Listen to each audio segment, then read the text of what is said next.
Good morning mga ka-nature.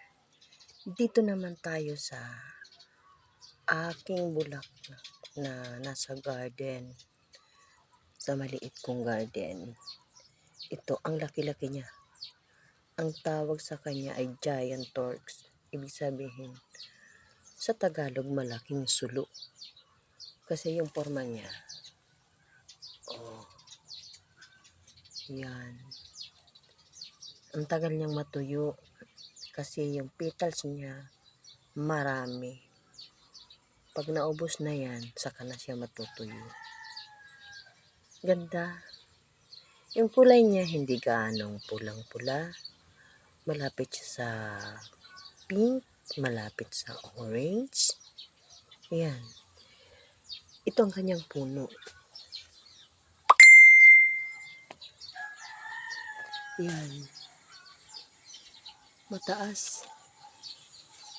Masyadong mataas. Kaya sa tabi ko ng bakod tinanim. Kasi yung espasyo niya.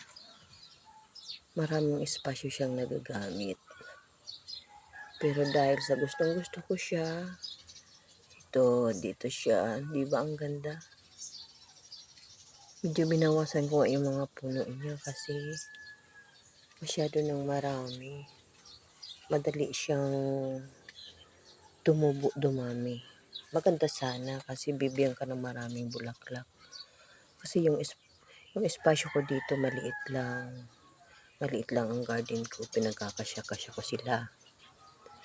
Yan po. Oh. Ay. Magtanim ka. Hintayin mo siyang magbulaklak. Pag namulaklak na, di ba ang saya-saya mo na po? Kasi napabulaklak mo siya. Ito yung puno niya pag natutuyo na. Pinuputol ko na yan. Yan.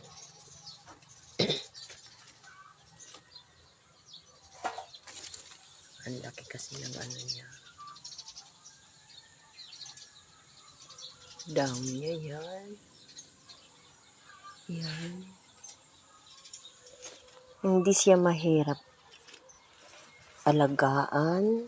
Hindi siya mahirap buhayin.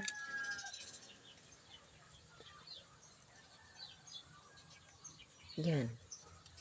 Pag nagsimula na nga siya, ikaw na talaga magsasawang magbawas ng mga puno niya. Kasi ang bilis niyang dumami. Ano siya? Di ba napakaganda? Yan.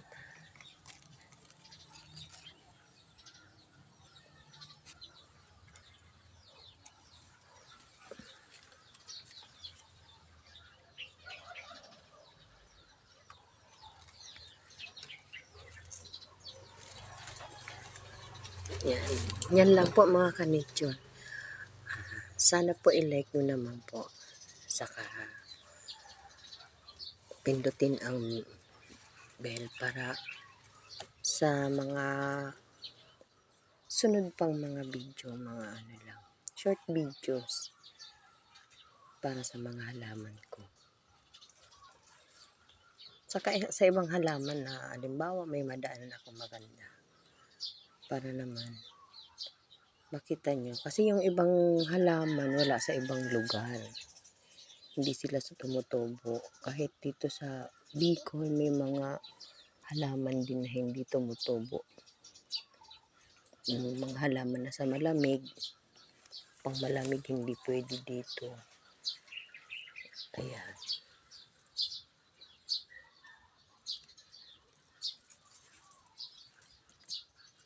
Salamat po sa panonood. Salamat po. Bye-bye po.